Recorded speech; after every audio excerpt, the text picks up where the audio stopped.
60 horas. Esse é o total de horas que eu passei assistindo todos os 26 filmes do Martin Scorsese, sem contar os documentários, séries, shows e outras colaborações. Com mais de 50 anos de carreira, Scorsese é um dos maiores e mais influentes diretores da história do cinema mundial. Sua influência é vista em todos os cantos da nossa cultura atual, sendo de filmes, séries e até música. O Senhorzinho das Sobrancelhas Estilosas é o meu diretor favorito desde que eu comecei a ter interesse em filmes. E assistir os seus filmes foi uma jornada longa e muito gratificante. Ver um diretor evoluir e prosperar em diversos gêneros de filme é algo extraordinário. O estilo de Scorsese pode ser um tanto quanto difícil de se classificar. Muitos dirão filmes de gangster, mas a verdade é que esses filmes compõem apenas uma pequena parte de sua filmografia, que varia de explorações de fragilidade masculina a épicos sobre figuras religiosas. Eu estarei colocando o ano em que o filme foi lançado e uma nota. Eu não acredito que o filme deve ser reduzido a apenas uma nota, mas muitos dos filmes no topo da lista são praticamente perfeitos na minha visão. Então, fazendo assim, eu consigo fazer uma lista que não coloca 10 filmes em primeiro lugar.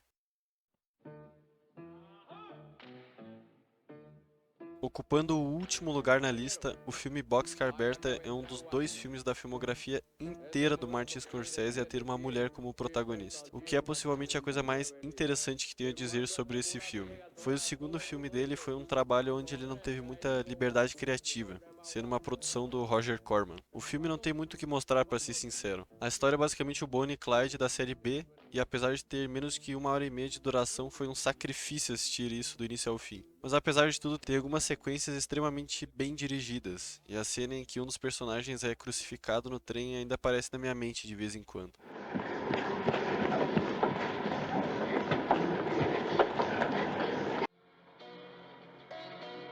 Who's That Knocking on My Door foi o primeiro filme real oficial que o Martin Scorsese dirigiu, e é praticamente um protótipo do seu filme Mean Streets, que sairia alguns anos depois.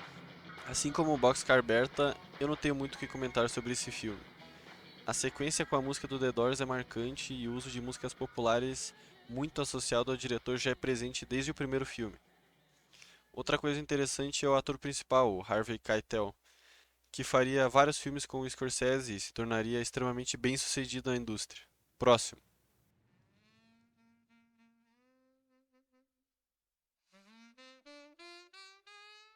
New York, New York é uma música muito conhecida, mas pouco se sabe de que ela se originou nesse filme, sendo o próximo filme depois de Taxi Driver e antecessor ao Raging Bull.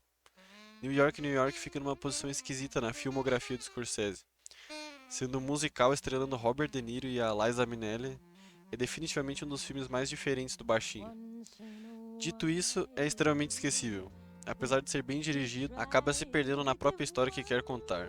E tendo quase 3 fucking horas de duração é algo que apenas os mais fiéis fãs do Scorsese teriam interesse em assistir.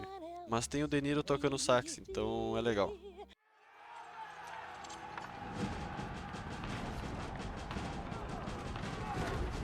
Mais um filme com Nova York. Mais um, ti Mais um filme com Nova York no título, que coincidência. Sendo a primeira colaboração entre Martin Scorsese e Leonardo DiCaprio, apesar de ser um filme extremamente bem feito com uma baita atuação do Daniel Day-Lewis, ele cai na categoria de filmes que saíram da minha mente no momento que eu terminei de assistir. Como diz o nome do filme, ele segue a história da origem das gangues de Nova York e seus conflitos, e como isso construiu a Nova York de hoje em dia. Os sets do filme são realmente impressionantes, o figurino de todo mundo é muito bem trabalhado. Mas nada disso muda o fato do filme só não ser tão cativante que nem muitos outros filmes que ainda vão aparecer nessa lista.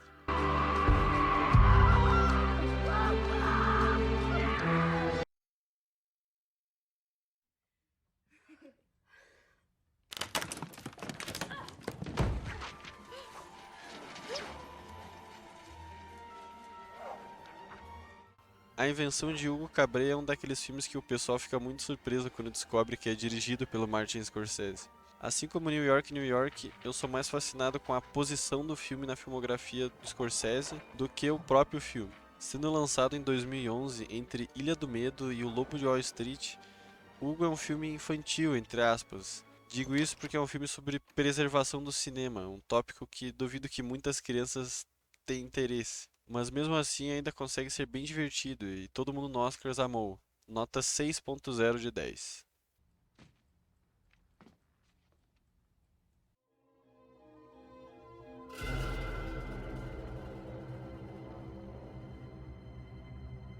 Kundun é um dos filmes religiosos do Martin Scorsese, também um dos menos conhecidos de sua filmografia. O filme segue a história do 14º Dalai Lama, seus conflitos e por fim seu exílio. Eu fui assistir isso com um total de zero expectativas e acabei saindo levemente surpreso.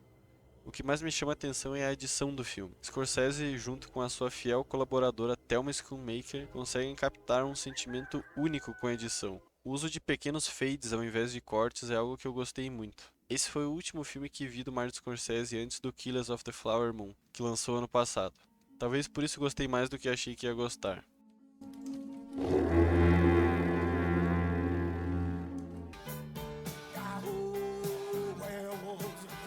Tá, eu confesso que eu preciso rever esse filme.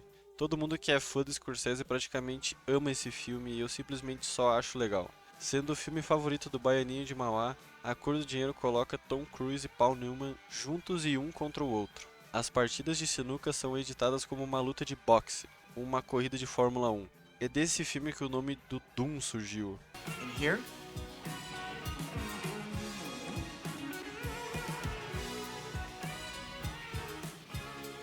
Doom.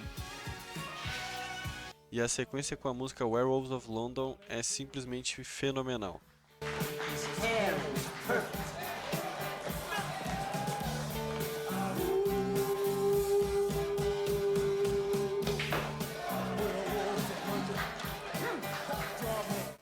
Esses momentos com a música pop tocando são os que mais ficam na minha mente com os filmes do Martin Scorsese. É algo que ele masterizou de uma forma que poucos diretores conseguem encaixar músicas de uma forma tão genial que nem ele. Muito foda.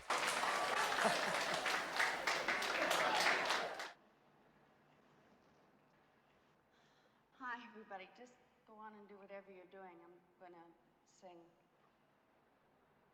Esse é outro filme do Scorsese protagonizado por uma mulher, e é objetivamente muito superior ao outro. Ellen Burstyn, vindo diretamente do Exorcista, dá uma performance incrível no filme, que segue a história de uma cantora que perde o marido e tem que trabalhar como garçonete para sustentar seu filho. É uma história bem emocionante e toca um lado bem diferente do Scorsese, que é bem lembrado por seus filmes que mostram homens brutais como protagonistas. Daqui pra frente eu recomendo todos os filmes da lista. Se você ainda não viu Alice Não Mora Mais Aqui, definitivamente recomendo. E também foi esse filme que Martin Scorsese conheceu a Jodie Foster, que apareceria no seu próximo filme. So long, suckers! Doris?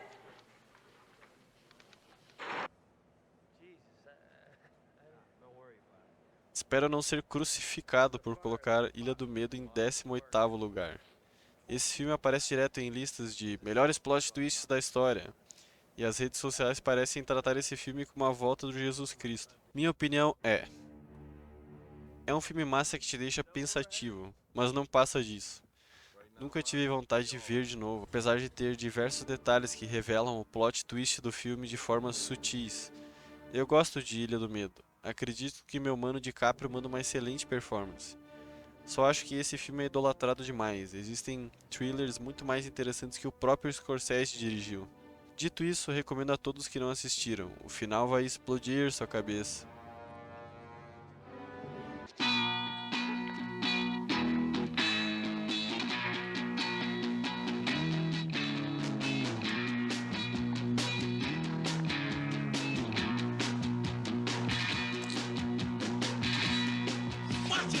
Esse foi o filme que colocou o Scorsese no mapa. Foi nesse filme que ele provou que tem o molho. E também foi nesse filme que começou suas colaborações com o Robert De Niro, que atuou em um total de 10 filmes de seu amigo Martin Scorsese. Caminhos Perigosos trata de dois dos principais temas da filmografia do baixinho, crime e fé, sendo esse provavelmente o filme onde ele consegue tratar desses temas em sua forma mais primitiva. Scorsese simplesmente cria um gênero de filmes e séries como Mean Streets que até hoje é fonte de inspiração, não só para outros artistas, mas para o próprio Scorsese. O uso de músicas pop e rock junto com a cinematografia banhada em vermelho fazem do filme uma maravilha de olhar. A intro com a música Be My Baby é icônica, e toda a sequência onde toca Jumpin' Jack Flash dos Rolling Stones está colada no meu cérebro para sempre. Para mim o filme só se perde chegando perto do final, que não é muito catártico. O pôster do filme também é sensacional. Você não é fã do Scorsese se ainda não viu Mean Streets.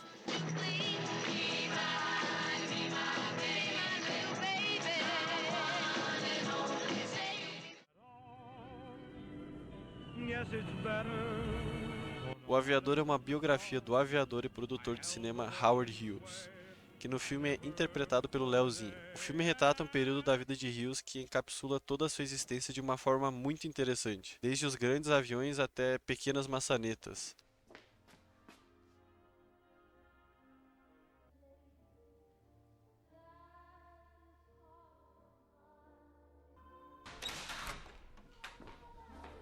Um detalhe extremamente interessante é o uso das cores, que no filme, através dos anos, mudam, de acordo com o que era usado em filmes da época. Apesar de ser um filme bem aclamado pelo Oscar na época, hoje em dia é um tanto quanto esquecido quando se trata de Scorsese. Eu particularmente gostei bastante e a atuação da Cate Blanchett é um ponto alto do filme.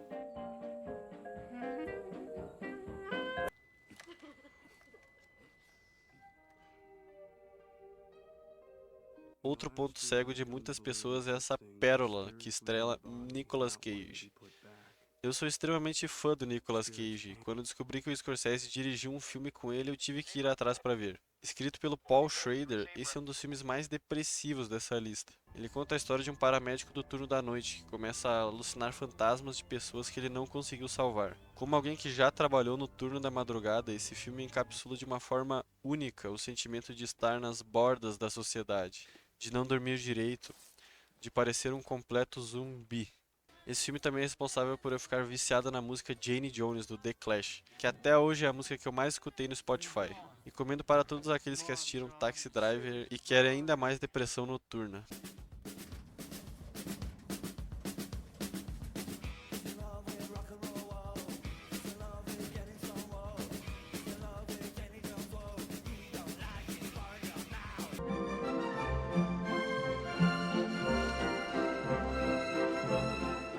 Scorsese mais romance de época é uma combinação que nem 1 milhão de anos eu adivinharia que daria tão certo. Daniel Day-Lewis simplesmente nunca decepciona. O cara é um dos melhores que tá tendo.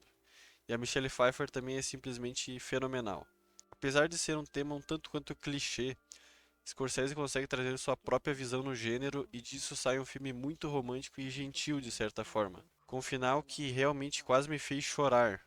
Acho que esse é o único filme do Scorsese que quase me fez chorar. De uma certa forma, seus filmes podem ser muito sentimentais, mas nunca ao ponto de desabar em lágrimas. São sentimentos como arrependimento, que também estão presentes em A Época da Inocência. Eu nunca vou me esquecer dessa cena, única e poderosa, do jeito que só um verdadeiro mestre consegue fazer.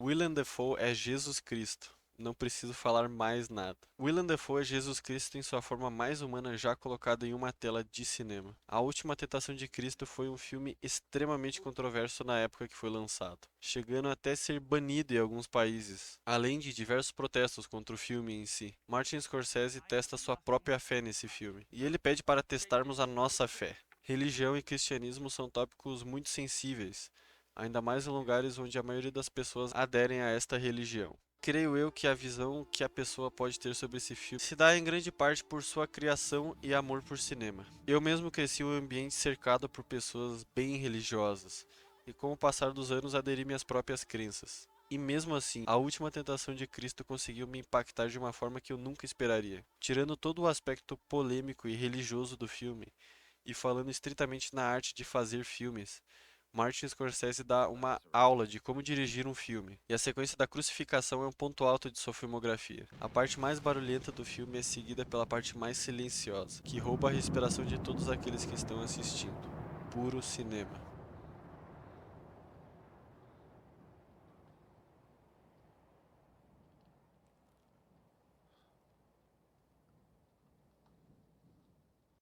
Me permitas me separar de ti. após o milênio, defende-me.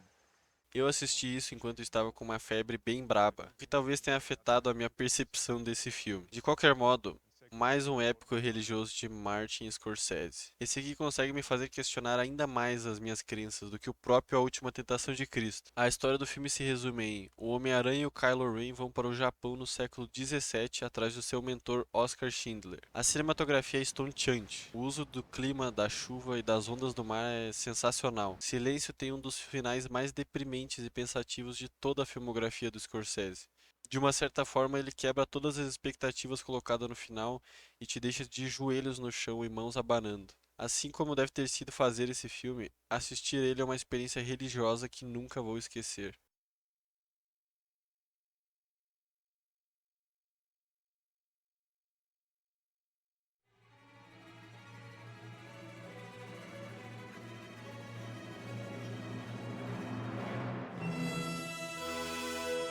Comparado com os últimos filmes, esse aqui é um tanto quanto menos contemplativo, mas é entretenimento no maior nível possível. Cabo do Medo é um remake do filme Círculo do Medo, de 1962, que é baseado em um livro. Eu nunca vi o original, nem li o livro, mas assisti esse remake 2 vezes, de tanto que gostei. Todo mundo que gosta de Hitchcock, De Palma ou filmes de suspense em geral tem que assistir Cabo do Medo. Robert De Niro interpreta um dos vilões mais amedrontadores que já vi em um filme. Max Cady, que acaba de sair da prisão e vai atrás do seu advogado, que 14 anos antes escondeu documentos para poder condenar Cady de estupro. Tudo sobre o personagem do De Niro é nojento, do jeito dele falar até seu cabelo pingando gel. Para todos aqueles que viram, a cena do beijo é inesquecível da pior forma possível. Recomendadíssimo. Excuse me.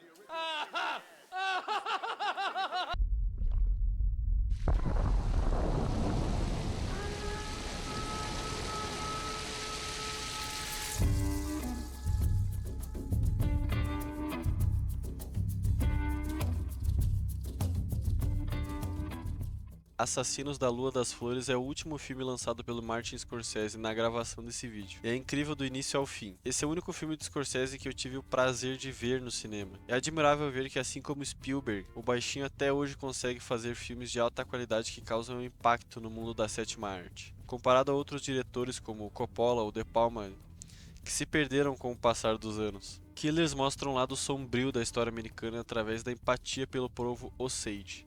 Os filmes do Scorsese sempre tiveram protagonistas que são difíceis de gostar, e esse talvez ganhou o primeiro lugar de protagonista mais bunda seca de sua filmografia. Ernest é um daqueles personagens que dá vontade de dar um soco na cara dele toda vez que ele aparece. O Leozinho fica o filme inteiro com essa cara que faz a gente só odiar cada vez mais ele. E ainda assim, o personagem do Robert De Niro consegue ser pior, sem compaixão nenhuma por nenhum ser humano e um amor por dinheiro acima de tudo e todos. Lily Gladstone devia ter ganhado o Oscar por sua performance. É possível ver cada sentimento e nuance através de suas falas. Só de falar nesse filme já dá vontade de ver de novo. São 3 horas e meia que valem muito a pena serem revisitadas.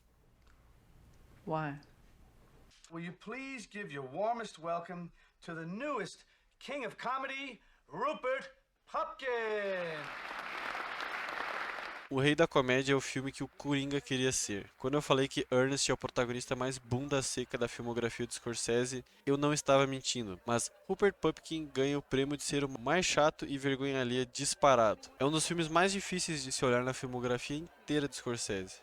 Não por ter temas necessariamente pesados ou violência de alguma forma, mas sim porque Rupert Pupkin é cringe de todas as formas já concebidas em qualquer filme que já vi. Há cenas aqui que me dão vontade de desligar o filme e ir vomitar. A cena da mansão, para quem viu, é de matar. Robert De Niro entrega uma de suas melhores performances aqui. Junto com temas de solidão, stalking, percepção de imagem em pessoas, o Rei da Comédia continua relevante até os dias de hoje, mesmo sendo feito nos anos 80.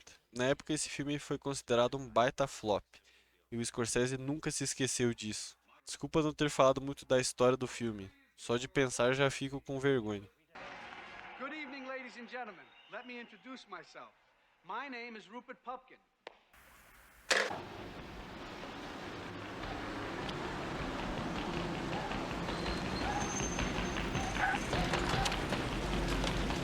Depois das horas se encaixa em um gênero bem nicho, que eu simplesmente amo, pessoas tendo o pior dia de suas vidas. Geralmente é um gênero que te enche de ansiedade e esse filme não é diferente. Griffin Dunne interpreta Paul Hackett, um cara que atravessa a cidade para dar uma furada depois das horas, e se arrepende a cada minuto que passa.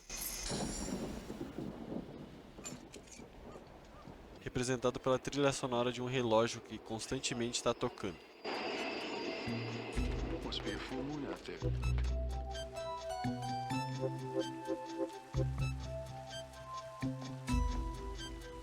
Tendo um pouquinho mais que 1h30, esse filme simplesmente voa. É extremamente engraçado e mostra que o Scorsese consegue fazer um filme em qualquer gênero, até comédia. Me too. Apesar da maioria dos filmes dele serem engraçados de qualquer forma. O fato curioso é que esse era para ser o primeiro filme do Tim Burton, antes de Scorsese entrar no projeto. O pôster também é sensacional e eu tô precisando dele na minha parede.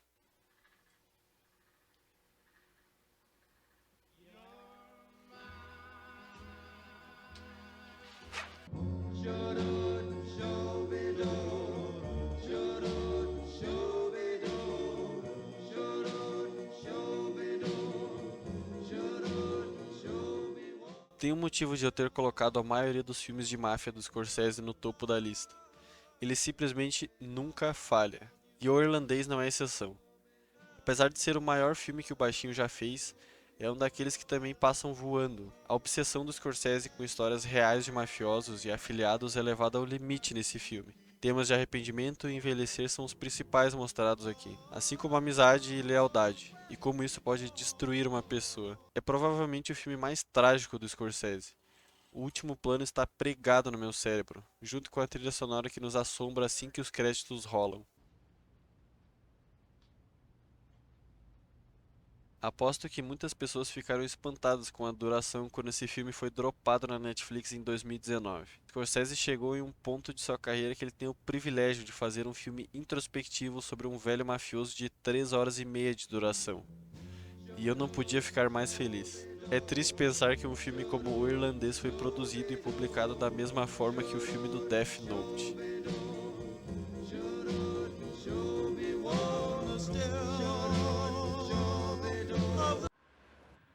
My boy. Terminal ballistics is the study of a projectile as it hits a target and the destruction that it causes. Take, for instance, Os Infiltrados é o filme que Scorsese finalmente recebeu seu Oscar, e com razão. Não conheço uma pessoa que não gosta desse filme. A premissa é simples. Leonardo DiCaprio é um policial infiltrado na máfia irlandesa, e Matt Damon é um mafioso irlandês infiltrado na polícia de Boston. E os dois estão tentando descobrir quem é o infiltrado, quem é o rato. Esse filme é puro entretenimento e puro cinema.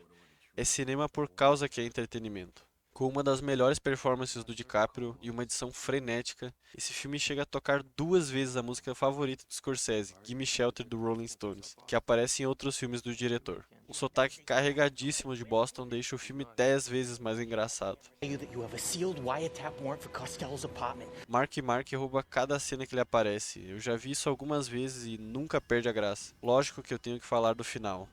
Esse sim é um dos finais mais inesperados que eu já vi em um filme.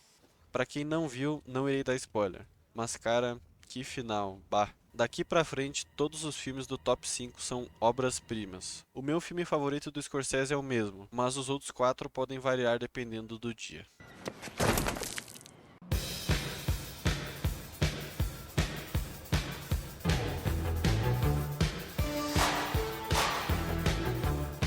Inspirado em acontecimentos reais, Cassino é o estilo do Scorsese masterizado e aperfeiçoado ao extremo. O primeiro ato é exposição após exposição de como funcionava Las Vegas no início dos anos 70. E nem por um segundo fica chato. Pode até parecer que tudo o que está sendo dito não tem muito a ver com a história em si do filme, mas tudo isso ajusta a nossa mente ao mundo dos personagens sem nós percebermos. Parece até um documentário. Tem diversas sequências aqui que estão coladas na minha mente.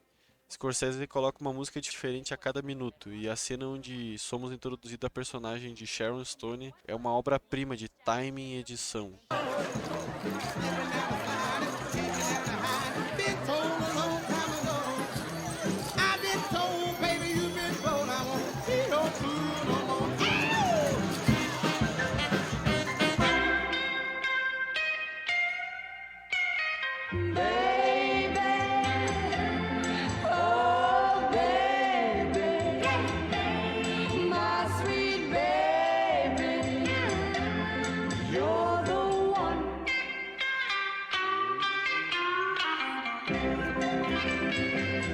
Joe Pesci nunca esteve tão engraçado e tão brutal quanto nesse filme. Scorsese realmente coloca cenas bem, entre aspas, gore em Cassino. Outra coisa que eu definitivamente tenho que mencionar é a cinematografia do Robert Richardson, que depois em sua carreira também seria cinematógrafo do Quentin Tarantino. Cada frame desse filme é distintivamente Cassino. Com o bloom no máximo e cores saturadas, Las Vegas é exatamente como eu imagino Las Vegas na minha mente.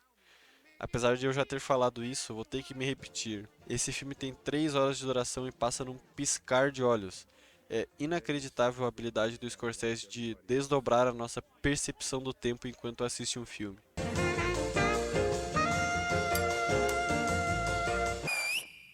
Hey, Leroy! What? Your mama, she's calling you, man.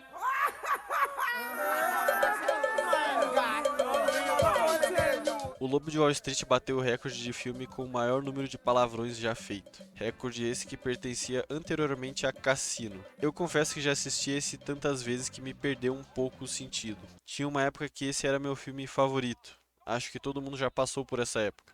Hoje em dia eu tenho outro filme favorito que ainda irei falar nessa lista. O DiCaprio deveria ter ganhado o Oscar por isso aqui. Uma das performances mais versáteis e diferenciadas. São poucos atores que conseguem atingir esse nível de estupidez e loucura em um personagem que é, entre aspas, normal. Jordan Belfort é um daqueles personagens que nós amamos odiar. Nós odiamos ele porque queríamos ser ele. E muita gente idolatra ele erroneamente, junto com outros personagens similares. O poder de um diretor como Scorsese de colocar um personagem obviamente merda, baseado numa pessoa merda, e ainda assim não julgar ele diretamente é fascinante. Como mostra na última cena do filme, Scorsese gosta de brincar com a percepção de como nos sentimos em relação a alguém. Apesar de rirmos horrores com as atrocidades que Jordan faz no filme, às vezes parecendo ser um comportamento de alguém que nem humano é, ultimamente ainda sentimos uma leve empatia por esse desgraçado. E tenho certeza de que todo mundo que assistiu esse filme ficou se perguntando: como caralhos eu venderia aquela caneta?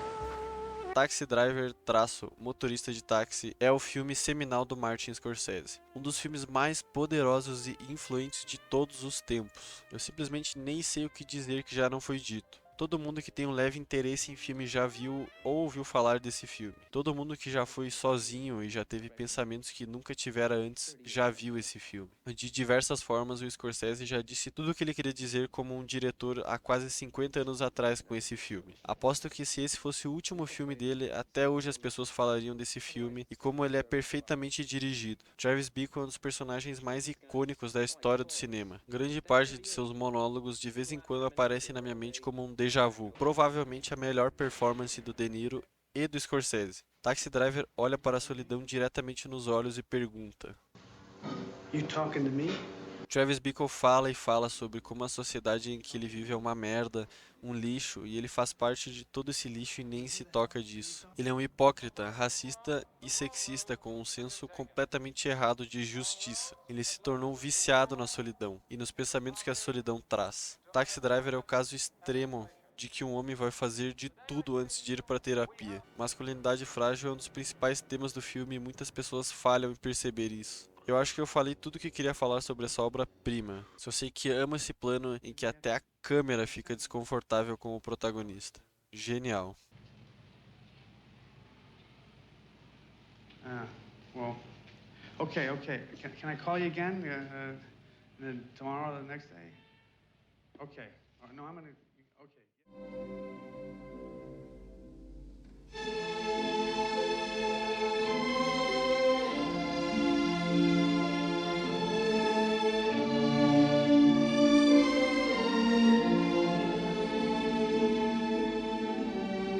Da primeira cena de Touro Indomável, já é possível dizer que esse filme é especial. O filme conta a história de um boxeador chamado Jake LaMotta, sua ascensão no mundo do boxe, a sua queda na vida pessoal que, inevitavelmente, levaria também à sua queda no mundo do boxe. Esse filme trata a raiva da mesma forma que Taxi Driver trata a solidão, e que no fim as duas coisas não estão tão separadas. Apesar de ser um filme às vezes difícil de se assistir, é o filme que eu mais vi nessa lista. Eu mesmo não me considero uma pessoa que sente muita raiva, e mesmo assim me sinto atraído por esse personagem. Nem eu sei o porquê. A cinematografia em preto e branco dá um look único pro filme. Essa escolha se deu muito por conta de terem alguns filmes de boxe nessa mesma época. O Scorsese queria que o filme fosse diferente nesse aspecto. Apesar de tudo, Touro Indomável não é um filme sobre boxe de nenhuma forma. O boxe é uma representação do que se passa na mente do protagonista. O ringue que muda de tamanho, o tempo que parece voar e às vezes parece simplesmente congelar. A edição é estelar. Cada corte tem um motivo e um contexto. Cada cena corre perfeitamente o tempo que deveria correr.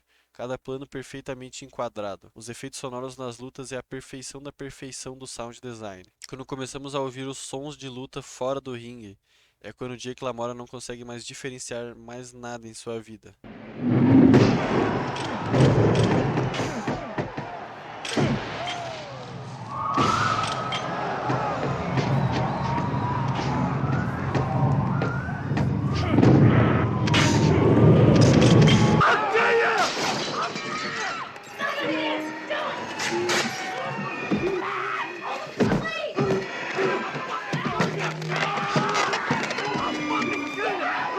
É poesia em forma visual. É cinema em sua mais pura forma. Tem um total de 0 filmes parecidos com esse, dentro e fora da filmografia do baixinho.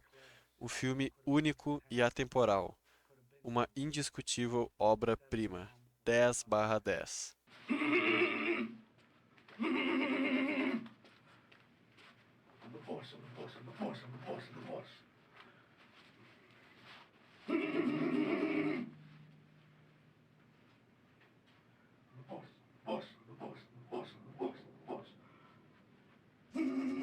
E esse nem é o top 1.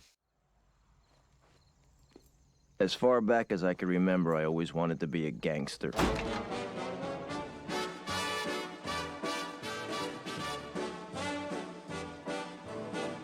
Esse é o filme que fez eu ter interesse em filmes, em querer fazer filmes. Goodfellas é o meu filme favorito do Scorsese, e é meu filme favorito de todos os tempos. Esse aqui eu genuinamente não sei o que dizer, de verdade mesmo. Eu nem quero dizer nada para ser sincero, apenas vá e veja Os Bons Companheiros, e perceba que todos os filmes lançados depois de 1990 sofrem de uma leve influência desse filme. Não tem um frame desse filme que não é simplesmente perfeição em celuloide. E honestamente não sei se algum dia verei uma película que irá superar o que sinto enquanto assisto Goodfellas. And now it's all over. E essa foi a lista. Foi um baita trampo assistir tudo e fazer esse vídeo. E a todos os meus 17 inscritos, espero que tenham gostado. E se possível, deixar uma recomendação de algum diretor que vocês gostariam que eu ranqueasse os filmes. Muito obrigado por assistir.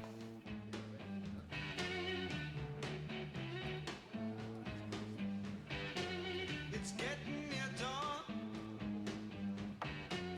when lights close the tie.